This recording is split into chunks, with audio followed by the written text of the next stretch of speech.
A Copa do Mundo já começou com tudo e quem ama o futebol estava ansioso para esse começo. Mesmo quem não gosta do esporte sabe da importância desse torneio. Eu imagino que você já vestiu a camisa verde e amarela e está torcendo para o Brasil conquistar o tão sonhado Hexa, certo? Mas você já se perguntou como é feito uma Copa do Mundo? Como são escolhidos os países que vão sediar uma Copa do Mundo? E o mais importante, quanto que é gasto para se ter uma Copa do Mundo? Tudo isso você vai descobrir nesse vídeo, então fique comigo até o final que eu vou te explicar tudo.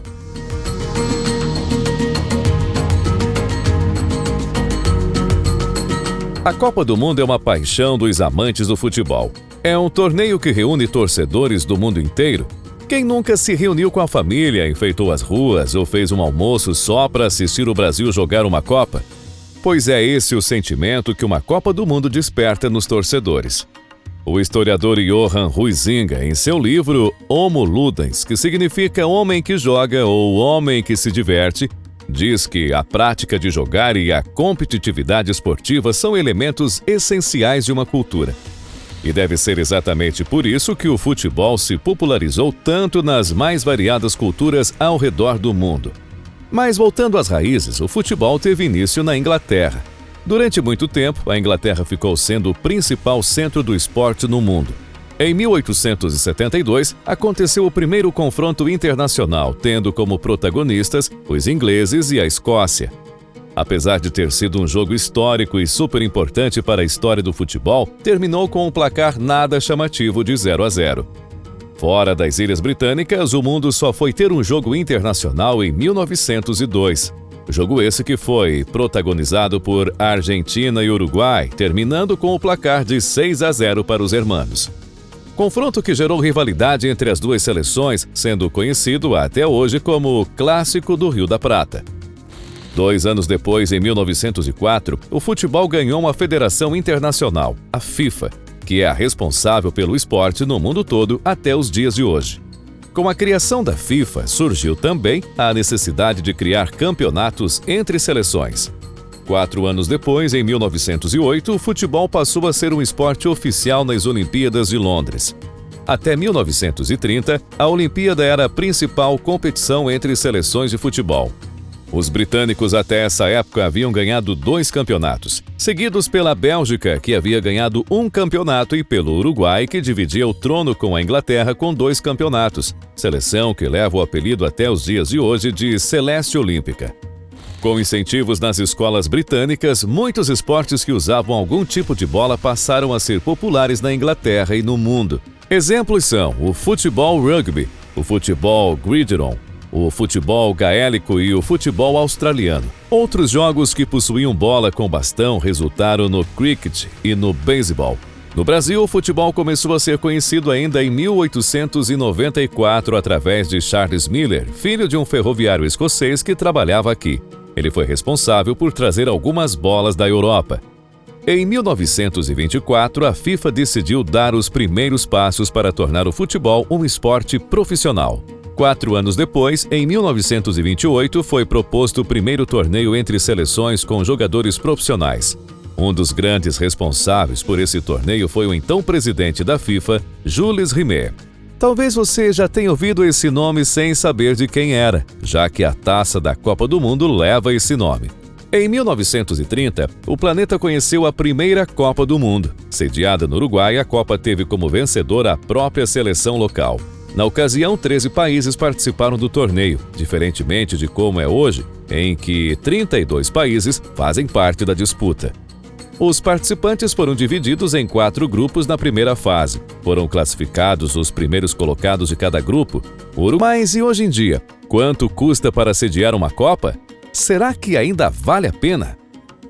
Bom, antes de responder essas perguntas, verifique se você é inscrito nesse canal. Se não for inscrito, aproveite para se inscrever e também ativar o sininho de notificações para não perder nenhum vídeo. Você não pode perder vídeos como esse de forma alguma, então é importante que você esteja sempre ligado aqui no canal. Aproveite para deixar o seu like, porque isso ajuda o YouTube a entender que esse vídeo é bom e entregar o vídeo para mais pessoas. Isso também me motiva a produzir mais e mais conteúdos com essa qualidade para vocês todos os dias. Agora vamos continuar. Como você deve imaginar, uma Copa do Mundo custa muito caro para o país que fica responsável por sediá-la. O Catar, por exemplo, país sede da Copa do Mundo de 2022, gastou 229 bilhões de dólares. Com esse valor, essa se torna a Copa mais cara da história. Para se ter uma noção, desde a candidatura do país para sediar a Copa do Mundo, foram gastos uma média de 5 milhões de dólares por semana. Para você entender, esse valor é maior do que todas as Copas desde 1990 até 2018 somadas. E não pense que todo esse investimento recebeu ajuda de outros países ou até pela própria FIFA. Essa quantia foi paga pelo próprio Catar. O Catar possui uma população de 2,9 milhões de pessoas, sendo a sua maioria formada por estrangeiros e muitas dessas pessoas foram a trabalho. Segundo o Globo, o Catar possui o sexto maior PIB per capita do mundo. O PIB per capita do país é de mais de 85 mil dólares. O país foi responsável por construir praticamente tudo da Copa. E quando eu digo tudo, é tudo mesmo. Desde cidades, restaurantes, aeroportos, trens, estradas e hotéis. Um bom exemplo para você entender o quão grandiosos são os gastos com a Copa do Mundo no Catar é a cidade de Lusail. Essa cidade não existia há alguns anos atrás. Ela foi planejada e modulada só para sediar o Mundial. Uma Copa do Mundo é tão cara porque ela precisa seguir alguns padrões que a FIFA exige. A FIFA arca apenas com os custos das premiações, com as produções televisivas e fica responsável também pela confecção e distribuição dos ingressos. A maior parte dos investimentos realmente fica com o país responsável pelo evento e paga por toda a infraestrutura, pelas locações e pela segurança. Além disso, a FIFA exige uma padronização na distribuição do dinheiro que será gasto com o evento. 35% do dinheiro do país deve ir para a construção dos estádios. 13% do dinheiro deve ser investido em mobilidade urbana. Outros 6% precisam ser investidos em acomodações como hotéis e aeroportos. Outra exigência da FIFA que pode prejudicar os países que sediam o Mundial é a isenção de impostos para estádios e outros lugares de eventos da Copa do Mundo. Essa medida ajuda a FIFA a minimizar os seus custos com o evento. Custos esses que poderiam cobrir hospedagens e outros demais serviços, deixando assim esses custos como responsabilidade do país. Ou seja, o país responsável fica com mais de 90% das despesas e com quase nada de aproveitamento da receita, além de ser obrigado a isentar a FIFA do pagamento de impostos. Desde a aceitação da FIFA sobre a Copa ser no Catar, muitos analistas e pessoas comuns criticaram a escolha. A crítica é simples. É sobre não acreditarem que o Catar seja o país ideal para sediar uma Copa do Mundo. Um evento que recebe pessoas do mundo todo com diferentes culturas, ser realizado em um país que possui leis altamente restritas poderia afetar o clima e o festejo do Mundial. Além disso, outro fator que aborreceu principalmente os europeus foi a questão do período em que o evento seria feito. A Copa acontece entre 4 e 4 anos, tendo como período comum entre os meses de junho e julho. Acontece que no Catar, entre os meses de junho e julho, é o auge do verão, podendo ter temperaturas que chegam a 45 graus. Por esse motivo, uma decisão inédita foi tomada. A FIFA decidiu que a Copa seria no final do ano, entre novembro e dezembro, o que prejudica muitos países por já terem nesse período seus campeonatos nacionais, o que provocou muitas lesões de jogadores que poderiam ir para a Copa. Além dessas questões, críticas foram feitas pela forma que o Catar tratou seus trabalhadores.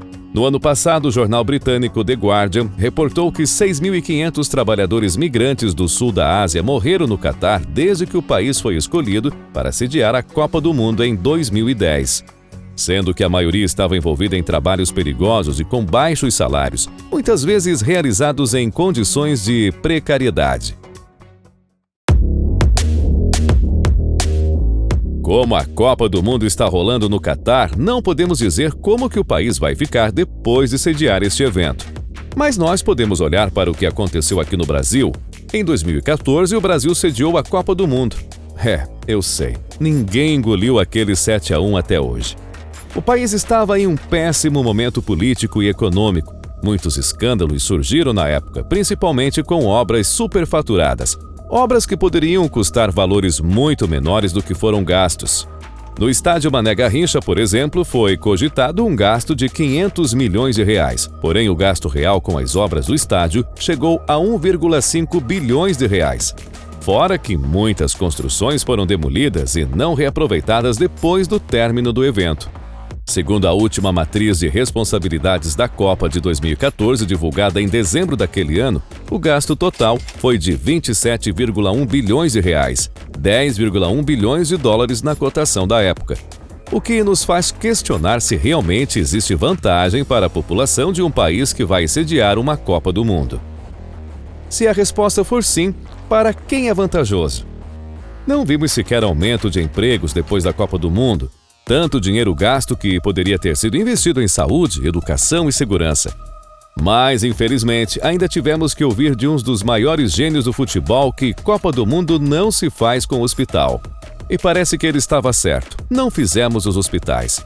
Focamos em construir estádios, rodovias e outras coisas, mas até hoje a nossa saúde continua precária, com milhares de pessoas morrendo todos os anos por falta de hospitais. E aí? Agora me diz o que você acha sobre isso tudo. Você acha que vale a pena gastar tanto dinheiro para sediar uma Copa do Mundo e passar um mês sendo o centro das atenções do planeta? Deixe aqui seu comentário. Se gostou desse vídeo e quiser continuar com a gente, nós indicamos esse outro vídeo aqui. Nele nós mostramos o motivo pelo qual a montadora de carros Toyota se recusa a entrar na moda dos veículos elétricos. E acredite, há um bom motivo para isso. Se quiser saber mais sobre esse assunto, clica nesse vídeo que está aparecendo agora e nos vemos lá. Não esqueça de deixar o seu like e também se inscrever no canal para não perder nenhum dos próximos vídeos que vão sair daqui. Muito obrigado pela companhia e nos vemos em breve.